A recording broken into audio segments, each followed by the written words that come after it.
তো আপনাদের পুঁটি মাছ ধরার প্রসেস দেখাবো। প্রথম চলে গেল ওই বোতলের মধ্যে আটাতে একটু জল লোড করে নিয়ে এবার ওইটা আমরা জলে বেঁধে রাখবো। তো আমাদের জল লোড হচ্ছে।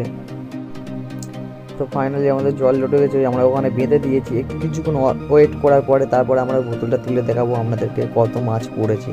তো ভিডিওটা লাস্ট পর্যন্ত দেখবে, খুবই মজা আসতে চলে। আর চ্যানেলে নতুন হলে সাবস্ক্রাইব, লাইক আর ফলো করতে ভুল। তো আমাদের কিছুক্ষণ ওয়েট করার পরে আমরা বোতল তুললাম। বোতলে কত পুঁটি মাছ পড়ছে, অনেক পুঁটি মাছ পড়ছে। বোতলে পুঁটি মাছ আপনাদেরকে ঢেলে দেখাবো কত পুঁটি মাছ পড়েছে।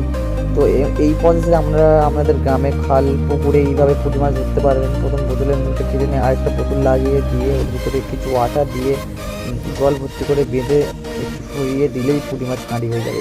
খুবই সহজ প্রসেসে পুঁটি মাছ ধরা। তো ভিডিও ভালো লাগলে অবশ্যই লাইক, কমেন্ট আর সাবস্ক্রাইব করতে ভুলবেন না। আরও নতুন নতুন ভিডিও আসতে চলেছে।